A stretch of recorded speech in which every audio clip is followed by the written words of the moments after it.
it's all about potting composts. Most of us have bought a bag or two, and we use them for potting on, hanging baskets, or even the ubiquitous tomato grow bag. We wanted to investigate what goes into the bag to help us all make an informed choice as an organic consumer. It's important, for instance, that you buy peat-free compost. Peat has been extracted on a massive scale in the UK for over 50 years now, destroying or degrading over 90% of our special wild peat bogs and seriously contributing to global warming. Not many people know that peat will store more carbon per metre than a forest. But by digging it out, we've not only destroyed that carbon store, we've also released the carbon gases into the atmosphere. Peat isn't necessary in potting composts. Recent research has created peat-free alternatives which now match or even outperform their peat-filled counterparts. Gone are the days of poor results. Yes, you will be paying a little bit more, but by buying the best, you know your compost will support your precious plants. It was my privilege to have a behind-the-scenes interview with one of the country's leading producers of peat-free compost. Catherine Dawson is Technical Director at Melcourt. You may know their products. They're known as Fibre. She's spent the past 30 years perfecting the right mix for the perfect potting compost. She shared with me what went into each bag, and we even donned high-vis jackets to plunge our hands into industrial-sized mountains of this dark gold.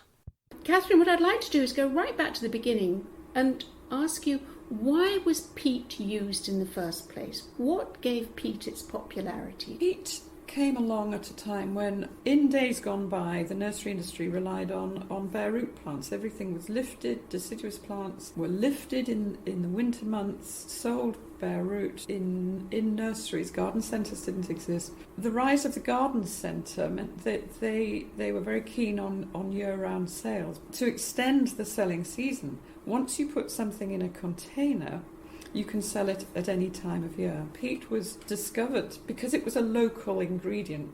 This country has a lot of peatland.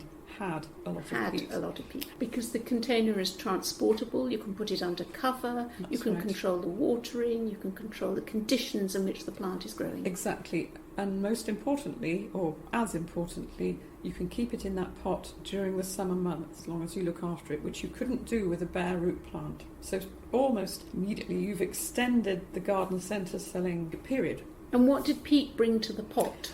It brought lightness. If you have soil in a pot, anybody who likes John Innes composts will know that soil is very heavy. It's about 3 times as heavy than peat, bark, all of these much lighter ingredients. If you're transporting a lot of pots overland to the garden centre from the nursery, weight costs money in a lorry. Also the nursery workers, if you're lifting a tray of soil-based compost plants, a lot heavier. Soil is inherently variable. It holds weeds if it's not sterilised. Sterilising it is a time-consuming, costly process. But the variability is, if you're a nurseryman trying to produce a uniform grade out of plants. So for all sorts of reasons, peat came along as this wonder material, largely weed-free, very good growing medium, and there's no doubt about it that if properly prepared, the right particle size grading and all of that, and properly fed and limed, peat is a brilliant growing medium. It's been one of the problems for the peat alternatives industries to produce something that's quite as good, but actually do it differently with materials that didn't necessarily react in the same way from a lime, nutrient, or water point of view. So let's talk about those materials. Can you give me the key materials that you use, that Melcourt uses in their bagged compost? Yes. And for the industry in general, there are still, at any realistic commercial level, only 4 alternatives to peat that are being used in any quantity at all. Only 4. Give me the 4. Wood-based materials, Coir, green compost, which has issues but is used, and bark. Okay. Now, there are all sorts of other materials being used. People will be saying, oh, but what about this, what about that? Yes, but none of them is being used in any sort of quantity compared to these 4. We've got things like spent mushroom compost, perlite, vermiculite, loam. Here at Melcourt, because of our forest residue history, our managing director was a forester by trade, and so that was his world. Those were the materials that he knew. Can we unpack those 4 then and look at them individually? Let's start off with the wood fibre. Mm-hmm. Any sort of wood? In this country, the only volumes of wood that are available in sufficient quantity are softwood, coniferous. There is no big enough hardwood timber industry in this country that a residues industry could rely on. So it's all coniferous. And the woods that are available, obviously the spruces are the most available, pines, Douglas fir, larch, softwood. Most of the growing media companies are using almost like a wood wool. It's a bit like rock wool made out of wood. Fibrous, light, fluffy, reasonably inert, reasonably low in pH and nutrients, which means you have a blank canvas. It's always easier with a growing medium ingredient if you have low pH, low nutrient, because then you're in control. Then you can lime up to whatever pH you want. You could add nutrients. I was going to say, where does this wood is it a waste product from trees that have been cut down for other purposes? No, nothing on a tree is waste anymore. It all has a financial value. The wood that we use is not it's not extruded at all. It's more a screened out wood residue. Mm-hmm. It's I just don't want to get too commercially. No. Though if I can just say that ours is commercial secrets here that we don't want to there share. are, yes, but I'll say is that the one that people will encounter in a lot of other products is a more wood wool, a much lighter, much more highly fibrous. Ours is more of a screened out material from other uses, but it's still good commercial value to the sawmill, so it's in no way a waste. So I think that's the point that I'm getting at with each of these ingredients is what their, for want of a better phrase, their sustainability credentials are. What about bark? Bark, likewise, is a forest residue. The first thing that happens to a log when it comes in from the forest, it goes through a debarker. The bark is taken off and then the log goes off to have whatever its purpose is done to it. We take the bark. The one thing we try and avoid is chopping it because that's a very energy consuming process. Like the wood fibre, it's providing this looseness in structure. What else does it bring to the bag? Well, the bark that we use in growing media is very much at the very fine end, so 6 millimetres and down, that sort of size. Again, trying to get moisture holding capacity. Bark is inherently low in pH. A pine bark starts at about 5 to 5.5, very useful because then you can just add a little bit of lime to bring it up a little, provide a bit of calcium and magnesium. A growing medium in a pot provides anchorage for roots, provides the air, the water and the nutrients. That balance of air and water, particle size contributes to that. It's the main contributor to the amount of water versus the amount of air that a compost will hold. And the skill is for the particular plant group getting the right amount of air, the right amount of moisture. Now in a large pot with a tree that might be in there for 18 months, 2 years, if you imagine a 50 litre pot, the amount of weight bearing down on the lower layers, you need a very strong compost that's going to withstand that gradual slumping and that slump towards airless moisture, high water holding conditions that will kill the roots. And that's where a chippy bark can be really useful because it's got a good amount of structural strength, a good ability to hold air-filled porosity. When you've got a very small pot, say a 9 centimetre, that weight bearing down is nothing like the same, and so you don't need to have such a bit finer. Yes. Yeah. But I'm guessing the third element in the bag, the coir, is also there not from the nutrient point of view necessarily, but from the structure. Is that right? We use coir for moisture holding. Coir loves moisture. Should we just explain what coir is? Coir fibre, which is the outside layer of a coconut. Massive coconut industry in countries like Sri Lanka, India, the Philippines, tropical countries where it's used for everything, the flesh, the milk, the hard coating. The fibrous immediate coating is used for matting, for roping and all that kind of thing. The bit that horticulture uses is the fibrous bit on the very outside. The hairy bit of the coconut, is that right? Yes, although the wiry hairy bits that get used in brushes we don't want, actually. They're a nuisance. They wind themselves around augers and potting equipment and all of that. We want the fibre, the fine fibre. It comes in different grades, but we use a very fine grade because we're always up against moisture holding capacity. The woods and the barks They are, however much we compost them, and we do very thoroughly, they still don't tend to hold quite as much moisture as an average sphagnum peat.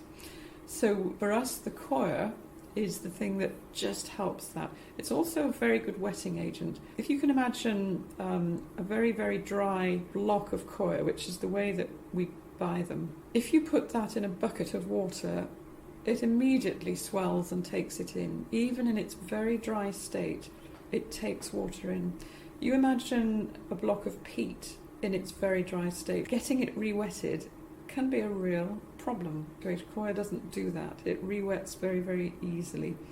And so for us, we use the coir to almost wick the water into the corners of the compost. Very interesting. And of course, we're now, in terms of sustainability, we're now sourcing our ingredients away from local. Mm-hmm. Because I know a lot of people are concerned about the footprint of bringing coir to this country. Coir travels reasonably efficiently. After it's been prepared in the country of origin, it's dried using natural drying of the sun. It's then compressed on a 1-to-6 basis into very compact blocks, which are then palletized and put in a container and brought to this country or wherever by ship. The emissions from shipping per tonne per kilometre, it's one of the lowest emissions of any transport form. It's even better if stuff is loose in the hold of a ship. Containerised shipping is bad. Now, people will be thinking, but hang on a minute, I've heard that shipping is one of the largest emitters of carbon. Possibly true because of the number of ships out there, but per tonne per kilometre, which is the way I think you have to look at it, it's much better than, say, lorry transport or air freight or that kind of thing. So you could almost compare a lorry from way up in the north of Scotland bringing wood fibre down to the south of England with coir being transported from Sri Lanka to the south of England. Obviously, ideally, it wouldn't be done, and we certainly are always on the lookout for materials that might enable us to have less reliance on coir. But I want to just keep digging into this bag that I've bought from the garden centre, and I've come up with the fourth ingredient, which is the green compost, also known as green waste. Yes, green waste being the material that we all put in our green bins, and that gets collected at civic amenity sites. The arisings of anything from food waste even now to prunings, grass cuttings, old Christmas trees, green material that gets chopped, composted. And composted at a very high heat. Very high heat, yes. Now, I would add, we don't use green compost ourselves in most of our retail and professional products. It comes at a very high pH, often in excess of 8. It's got a high nutrient level. All of these things can be harnessed, particularly the high nutrient level. It delivers its nutrients in a nice, gentle, slow-release way, so it has a huge value in that respect. But you need to know more about it. Remember I mentioned the blank canvas, that anything with a low pH and a low nutrient content, it makes the job of a growing media manufacturer much easier, because we start with this empty bowl, if you like. With green compost, the bowl's half full already with nutrients that we have to account for. We need to be cleverer in a sense to deal with those. And like any compost, even homemade compost, those nutrient levels will vary according to what's gone into the heap. As a professional user, as a manufacturer using these materials, we have to look at every batch. We've got the 4 component parts that are in the bag: the wood fibre, the bark, the coir, and in some cases in green compost. You've explained the thought that goes into creating the right structure for the plant roots to develop, and that involves aeration and moisture. Let's talk about nutrients. How do you get the nutrients into the bag to feed that plant? Well, obviously the basic requirements of most plants are NPK, nitrogen, phosphorus, potassium, and trace elements. It's fairly well-worn territory, the ratios of the NPK and the trace elements that are required. And so we don't spend too much time trying to reinvent any wheels in that respect. Organically, we have to do it differently, obviously. We can't use our artificial fertilisers that go into the conventional range. We purchase in a compound, Soil Association approved organic fertiliser that uses a wide range of organic sources, including the hoof and horn, dried blood, the bone meal, the vine waste, the various plant and animal derived fertilizers.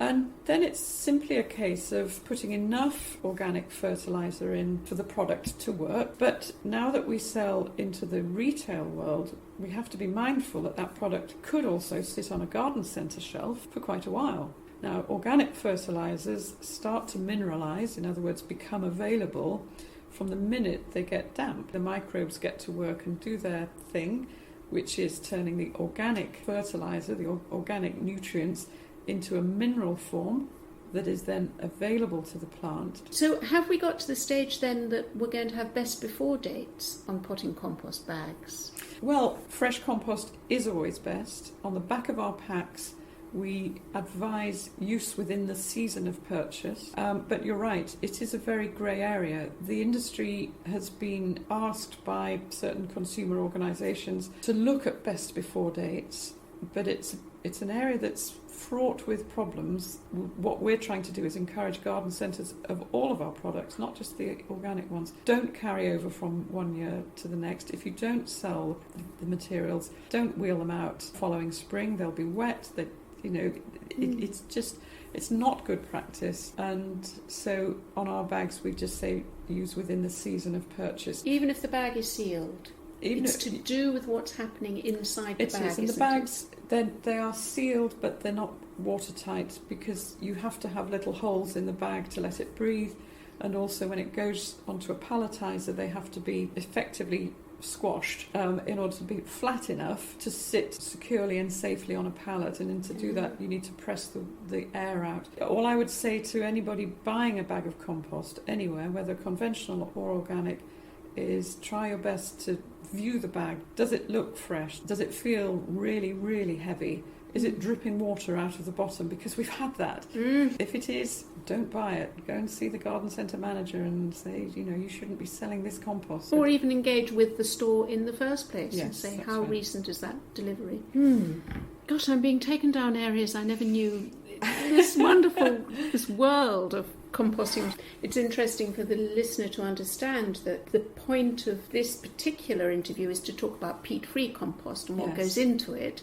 And you have a range of peat-free composts and one of the prime producers. But if you're deep green organic, then you will need to buy the organic bag compost. Yes. Is the higher price, and let's be honest, it is a higher price, what does that reflect? It reflects that the ingredients are higher in price. However, I have a particular bee in my bonnet actually about the price of retail composts. I do feel that our industry has allowed growing media to be viewed by the gardening public as a cheap add-on at the end of your purchasing, the thing that you stick in the car at the end that has a low value, when in fact it's a fundamental building block of good gardening. And if it goes wrong in the spring, or indeed at any time, it's really disheartening. It really matters. We should be championing growing media. And one of our bags might cost somebody, sorry about this comparison, but the same as a bottle of wine, which might be gone in depending who you are, might be gone in an evening. You think of the potential of a bag of growing medium at, say, £6.50. Massive potential, fun, enjoyment in the garden, wildlife value. The list of things that you can do with a bag of compost. Our products are never going to be the cheapest. We believe they're a fair price. It can know that they will work, that their sustainability or their responsibility is being counted. I think the old adage, you get what you pay for. So now I'm with Catherine out in the composting area, and as you can probably hear, there are large forklift trucks, massive lorries moving around us, and bags upon bags of compost. It's heading to the peak season, so we're about as stocked up as we'll ever be. If you like, we can walk down to that end and come back in this direction and have a look at some of the ingredients. Yes, and with your trained eye, you can tell the difference between all these large dark brown mountains.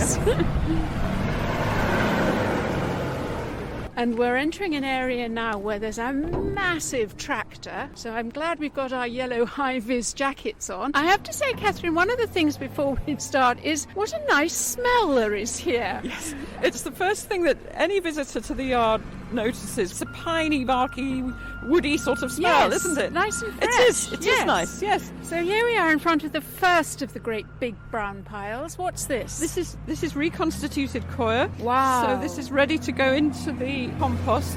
Okay, let's move on to the next one before the big digger comes to get us. This is silver fibre, which is our brand, if you like, of wood fibre. It's our particular recipe that we've developed over the last 25 years. This is the one that's composted with nitrogen, so it's not applicable for organic mixes, but it's a very lovely dark brown. Yes, it's darker fibrous. than the coir, isn't it? It also seems to be slightly, is that steam or smoke? Yes, or something, it's still vapour coming off? Oh, it's water vapour. It's just condensing as it comes out. It's a composting process, and these piles are very, very good insulators. So you can have a hard frost on the outside and burrow your way in through that hard frosted layer, and the heat can be just 18 inches down into the pile. Oh, yes, that is warm, isn't it? It is very warm. Oh, it's lovely.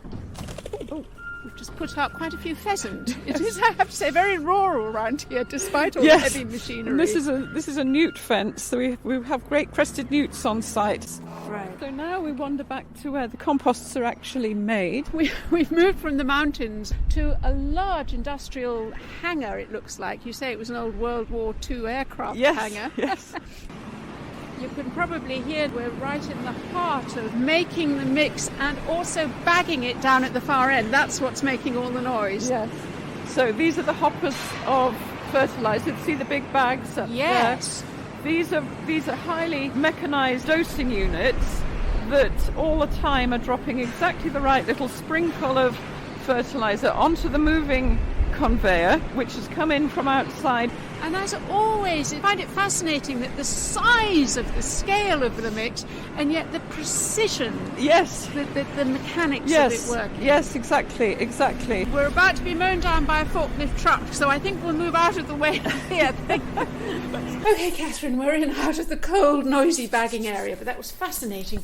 But I see down beside you there's a bag for life. Yes, it's a new scheme that we've started this year, encouraged by one of our customers who created a system whereby they buy one of our maxi bales, which uses a lot less plastic, and then, a little bit like the bag for life in a supermarket, the customer buys the bag for life the first time. It holds about 40 litres. The garden centre decants from the maxi bale into the bag for life, and then the customer keeps coming back with their reusable bag. You're solving two problems. One, you're peat-free, and two, single-use plastic. That's right. Kath, I'm so grateful to you. I've learned more about composts and growing media than I ever thought I wanted to know, but it's really been very helpful. I think what it's done more importantly is given us gardeners an informed choice as to what we buy when we buy potting compost. It's been a great pleasure. Thank you very much. Thank you.